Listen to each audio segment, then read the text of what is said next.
நிகழ்த்துவதற்காக இந்த மேடைக்கு அழைக்க இருக்கக்கூடிய மிக முக்கியமான நபர். பிரச்சனை வந்தா கோயிலுக்கு போனா பிரச்சனை தீரும், கோயிலுக்கு போனா பிரச்சனை எல்லாம் மாறும் அப்படின்னு நம்ம இருந்தோம். இப்ப கோயில் பிரச்சனையே தீருதுப்பா, கோயிலுக்கு வந்த சோகமே மாறுதுப்பா. கோயிலுடைய புரட்சியை ஏற்படுத்தி கொண்டிருக்கக்கூடிய இந்து அறநிலைத்துறையினுடைய மாண்புமிகு அமைச்சர் மரியாதைக்குரிய தமிழக வெற்றி கழகத்தினுடைய திரு ரமேஷ் அவர்களை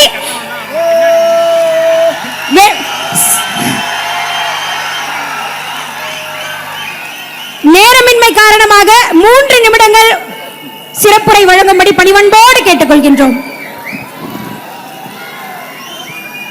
அன்னை தமிழருக்கு முதல் வணக்கம். என் ஆறுயிரான தலைவர் மாண்புமிகு தமிழ்நாடு முதலமைச்சர் தளபதி அவர்களுக்கு உயிர் வணக்கம். எங்களை எல்லாம் வழிநடத்திக் கொண்டிருக்கக்கூடிய மாண்புமிகு அமைச்சரும் தமிழக வெற்றி கழகத்தின் பொதுச் செயலாளருமான அண்ணன் என் ஆனந்த் அவர்களுக்கு நன்றி கலந்த வணக்கத்தோடு 3 நிமிஷம் சொன்னதுனால மேடையில் வீட்டிருக்கக்கூடிய மாவட்ட செயலாளர்கள் அவர்களுக்கும் சட்டமன்ற உறுப்பினர்கள் அனைவருக்கும், விடிஞ்சா இவரு நம்மளை பத்தி என்ன பேசுவாரு, அதுக்கு நம்ம என்ன பதிலடி கொடுக்கிறதுன்னு தினம் முன்னால் ஆண்டவர்களை எல்லாம் யோசிக்க வைக்கக்கூடிய அளவிற்கு தன்னுடைய வார்த்தைகளால் வாழ் வீசிக் கொண்டிருக்கக்கூடிய மாண்புமிகு அமைச்சர் அண்ணன் திரு ஆதவ் அர்ஜுனா அவர்களுக்கும், அரசியல் அனுபவம்னா என்னன்னு, வருங்கால தமிழகம் யார் கையில போக போதுன்னு முன்பே தொலைநோக்கு பார்வையோட தீர்மானித்து நம்மோடு இணைந்து நம்மை வழிநடத்திக் கொண்டிருக்கக்கூடிய மாண்புமிகு அமைச்சர் அண்ணன் திரு செங்கோட்டையன் அவர்களுக்கும், மேலும் இந்த மேடையில் கலந்திருக்கக்கூடிய மாண்புமிகு அமைச்சர்கள் அண்ணன் வெங்கட்ராமன் அவர்களுக்கும், திரு விஜய் பாலாஜி அவர்களுக்கும், திரு சரத்குமார் அவர்களுக்கும், திரு ஜெகதீஸ்வரி அவர்களுக்கும், மேலும் மேடையில் வீட்டிருக்கக்கூடிய அனைவருக்கும் என்னுடைய முதற்கண் வணக்கத்தை தெரிவித்துக் கொள்கிறேன். அம்மா 3 நிமிஷத்துல இப்பத்துல இருந்து கால்குலேட் பண்ணிக்கோங்கம்மா.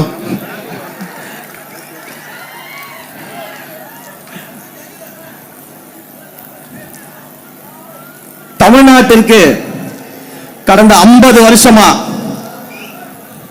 நம்ம நடந்த ஆட்சிகள் எல்லாம் நம்ம பார்த்திருப்போம். எத்தனையோ ஆளுமைகள் ஆட்சி செய்த ஒரு மாநிலம். ஆனா கடந்த சில 5 ஆண்டுகளாக உண்மையிலே நம்மை ஆள்வதற்கு ஒரு ஆளுமை வரமாட்டாரா, மக்களை நேசிக்கக்கூடிய ஒரு தலைவர் வரமாட்டாரா, மக்களுக்காக அவர் மக்களோடு நிற்க மாட்டாரா என்று எண்ணிக்கொண்டிருந்த காலத்தில் யுகத்திற்கே உருவாகக்கூடிய ஒரு தலைவராக நம்முடைய தலைவர் தளபதி அவர்கள் தமிழ்நாட்டிற்கு வந்திருக்கிறார். இன்றைக்கு மாண்புமிகு முதலமைச்சர் நம்ம எல்லாம் ஆசையோட கூப்பிடுற அந்த காலத்தை, அந்த ஆளுமையாக நம்முடைய தலைவர் அவர்கள் உருவாக்கி இருக்கிறார், மக்கள் அவர்கள் உருவாக்கி இருக்கிறார்கள். இது வரலாற்று சாதனை. இந்த சாதனை அவ்வளவு சாதாரணமாக செஞ்சிட முடியாது. ஒவ்வொரு வீட்டிலும் வந்ததுக்கு பிறகுதான் நான் கட்சியே ஆரம்பிச்சது என் தலைவர் சொன்னாரு. அந்த வார்த்தையில் இருக்கக்கூடிய சத்தியம் அதுதான் இதை உருவாக்குச்சு. ரேஷன் கார்டுல மட்டும்தான் நம்முடைய முதலமைச்சர் பேர் இல்லை, ஆனா ஒவ்வொரு வீட்டிலும் அண்ணனா தம்பியா வீட்டில் ஒருவர் நம்முடைய முதலமைச்சர் அவர்கள் வாழ்ந்துகிட்டு இருக்கிறார். அவர் சொன்ன ஒவ்வொரு வார்த்தையும், அவர் பேசிய ஒவ்வொரு வார்த்தையும் ஒரு தடவை திரும்பி பார்த்தீங்கன்னா தெரியும், அது ஒவ்வொன்றும் சத்திய வாக்காக இன்று தமிழ்நாட்டில் பலித்திருக்கிறது. நிறைய சொல்றாங்களே எனக்கு விமர்சனங்கள், தொட்டதுக்கெல்லாம் விமர்சனம் பண்ணிட்டு இருக்கிறாங்க. இப்பதான் ஆட்சி அமைச்சிருக்கோம், நிர்வாகத்தை செட் செஞ்சுக்கிட்டு இருக்கிறோம். அதிகாரிகளை எல்லாத்தையும் கடந்த ஆட்சி இருந்தக்கூடிய அதிகாரிகள் நம்முடைய ஆட்சிக்கு ஏற்ற மாதிரி நம்முடைய நோக்கம் என்ன, ஊழலற்ற ஆட்சியை எப்படி உருவாக்குவது, திறமையான நிர்வாகத்தை எப்படி கொண்டு வருவதுன்னு அனைத்தையும் இப்பதான் நம்ம கொஞ்சம் கொஞ்சமா பண்ணிக்கிட்டு இருக்கிறோம். அதுக்குள்ள இதற்கு முன்னால் ஆண்ட கட்சியான திமுகவிற்கு என்னதான் நடந்துச்சுன்னு தெரியல. தினம் புலம்பிக்கிட்டு இருக்கிறாங்க, தினம் அழுதுகிட்டு இருக்கிறாங்க, மேடை ஏறினாலே அழுதுகிட்டு இருக்கிறாங்க. இதுல வேற இப்ப எதிர்கட்சி தலைவராக இருக்கக்கூடிய, சட்டமன்ற எதிர்கட்சி தலைவராக இருக்கக்கூடிய ஒரு மேடையில பேசுறாங்க. என்ன பேசுறாங்க, நீங்க என்ன பண்ணிட்டீங்க, 2 வருஷம் தான் நீங்க கட்சி ஆரம்பிச்சு ஆகுது, வெறும் கவர்ச்சியை வைத்துக் கொண்டு நீங்க முதலமைச்சர் ஆயிட்டீங்க, நீங்க ஆட்சியை பிடிச்சிட்டீங்க, 2 வருஷம் தான் ஆகுது, 2 வருஷம் தான் ஆகுது, என்ன செஞ்சுட்டு நீங்க வந்தீங்க, என்ன சேவை செஞ்சீங்க, என்ன போராட்டம் பண்ணீங்க? சரி, திரும்பவும் கேட்கிறேன், அண்ணன் என்ன சுதந்திர போராட்ட தியாகியா? அண்ணன் என்ன பண்ணிட்டு இருந்தீங்க? சுதந்திரத்திற்காக செக்கு இட்டாரா? காந்தியை போல கதராடை அணிந்து கொண்டு இந்தியா முழுக்க பிரச்சாரம் பண்ணாரா சுதந்திரத்துக்காக? அகிம்சை வழியில போராடினாரா? இல்ல மாபெரும் படையை திரட்டி நேதாஜி சுபாஷ் சந்திர போல போரிட்டாரா? எங்கள் தலைவராவது திரைத்துறையில் நடிகராக இருக்கும் பொழுது அந்த இந்தியாவிலேயே திரைத்துறையில் உச்சபட்ச நடிகராக உயர்ந்திருக்க அரசியலுக்கு வந்தாரு. அண்ணன் அப்படி என்ன சாதனை பண்ணிட்டு வந்துட்டீங்க? எப்படி நீங்க வந்து துணை முதலமைச்சரா இருந்தீங்க இதுக்கு முன்னாடி?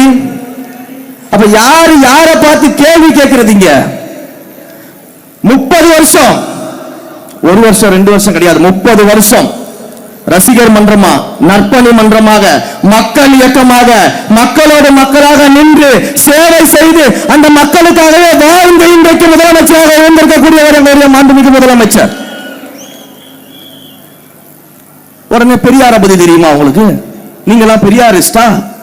எதுக்கு தலைவர் அவர்கள் கோட்டு போடுறதுக்கு சொல்றாராம் பெரியாரிஸ்டா அப்படின்லாம் கேள்வி கேட்கிறாராம். உண்மையிலேயே பெரியாரிஸ்ட்னா யார் தெரியுமா? தந்தை பெரியார் அவர்கள் யாருன்னு தெரியுமா? தந்தை பெரியார் அவர்களுடைய துணைவியார் யாரு தெரியுமா? அவங்க இந்த மதுபான கடைகளுக்கு எதிராகவும் கள்ளு கடைகளுக்கு எதிராகவும் எப்பேற்பட்ட போராட்டத்தை முன்னிறுத்தியவங்க உங்களுக்கு தெரியுமா? ஆனா உங்க ஆட்சியில ஆண்டுதோறும் டாஸ்மாக் வருமானத்தை 50,000 கோடிக்கு உயர்த்தியவர்கள் நீங்கள். எங்களுடைய அண்ணன் மாண்புமிகு முதலமைச்சர் தமிழ்நாட்டு முதலமைச்சராக பொறுப்பேற்ற உடனேயே 700க்கும் மேற்பட்ட டாஸ்மாக் கடைகளை மூடி தாய்மார்களின் காவலாக நின்று கொண்டிருக்கிறார். அப்ப யாரு வந்து இன்னைக்கு தத்துவம் பேசுறது, யார் இன்றைக்கு கொள்கையை பேசுறது, பெரியாரை பத்தி பேசுறது? சரி, உண்மையிலே நாங்க எல்லாம் சவால் விடுறோம். இந்த மேடையில இருந்து எங்களுடைய மாண்புமிகு முன்னோடியான அமைச்சர்கள் அத்தனை பேர் இருக்கிறாங்க. அவங்க கிட்ட இருந்து கத்துக்கிட்டு இருந்த ஜூனியர் அமைச்சர்கள் நாங்கள் இருக்கிறோம். யாராவது ஒருத்தர் கிட்ட நீங்க தைரியம் இருந்தா கொள்கை பேசி ஜெயித்து விட முடியும்னா நாங்க பாத்துக்கலாம். தந்தை பெரியாரை பற்றி பேசுறதுக்கு நாங்கள் தயார். அண்ணன் அம்பேத்கரை பற்றி பேசுவதற்கு நாங்கள் தயார். ஐயா காமராஜரை பற்றி பேசுவதற்கு நாங்கள் தயார். வீரமங்கை வேலுநாச்சியாரை பற்றி பேசுவதற்கு நாங்கள் தயார். அஞ்சலை அம்மாவை பற்றி பேசுவதற்கு நாங்கள் தயார். கொள்கை பேசுவதற்கு நாங்கள் தயார். நீங்க தயாரா? சும்மா வந்து எதையாவது மேடை கிடைச்சிச்சு மைக்கு கிடைச்சிட்டு பேசிக்கிட்டே இருக்க கூடாது. வாங்க கருத்தியல் ரீதியா மோதி பார்த்துருவோம், கொள்கை ரீதியா மோதி பார்த்துருவோம். எல்லாத்திற்கும் நாங்க தயாரா தான் வந்திருக்கிறோம். எல்லாத்துக்கும் நாங்க தயாரா தான் வந்திருக்கோம். இப்படிப்பட்ட பேச்சுகளை விட்டுட்டு இப்பதான் நிர்வாகத்தை சீரமைச்சிட்டு தெரியும் பொழுது நாங்க கேள்வி கேட்போம், நாங்க கேள்வி கேட்போம், கேள்வி கேட்டுட்டே இருங்க. நீங்க கேள்வி கேட்க கேட்கதான் உங்கள் சாயம் வெளுத்து இன்னும் மேலும் மேலும் மேலும் எங்கள் முதல்வருக்கு மக்களுடைய ஆதரவு பெருகி கொண்டிருக்கிறது. உண்மையிலேயே எனக்கு முன்னாடி அக்கா பேசிட்டு இருக்கும்போது ஒரு நிமிஷம் அப்படியே நான் யோசிச்சேன். அக்கா 50 கோடி 100 கோடி 20 கோடி எல்லாம் பேசினப்போ அப்படியே ஒரு செகண்ட் மேல பார்த்தேன். எங்களை மாதிரி தெருக்கோடியில இருந்தவர்களையும் இன்றைக்கு சட்டமன்ற உறுப்பினராக்கி அமைச்சராக்கி தலைவராக எங்கள் முதல்வர் இருக்கிறதுனாலதான் இன்றைக்கு மாற்றுக் கட்சி நண்பர்கள் எல்லாம் இங்க வந்து சேர்ந்திருக்கிறாங்க. ஒண்ணு சாதாரணமாலாம் வந்து இங்க நிக்கல. அவ்வளவு உழைப்பு இருக்குது, அவ்வளவு உழைப்பு இருக்குது. உண்மையிலேயே இந்த நேரத்தில் எங்களுடைய பொதுச் செயலாளர் அண்ணன் அவர்களுக்கு நன்றியை நான் தெரிவிச்சுக்கணும்னு ஆசைப்படுறேன். ஏன்னா எங்கேயோ ஒரு இடத்துல சல்லிக்கட்டு போராட்டத்துல மைக்க பிடிச்சி அந்த போராட்டத்துல நான் பேசின ஒரு வீடியோவை மட்டும் பார்த்துட்டு முதல்ல என்ன மீடியாவில் உட்கார வச்சு பேச வச்சு தலைவர்கிட்ட கொண்டு போய் நிறுத்தி இன்றைக்கு இந்த மேடையில அமைச்சராக நான் பேசுவதற்கு வழிவகுத்து கொடுத்தவர் என்னுடைய பொதுச் செயலாளர்.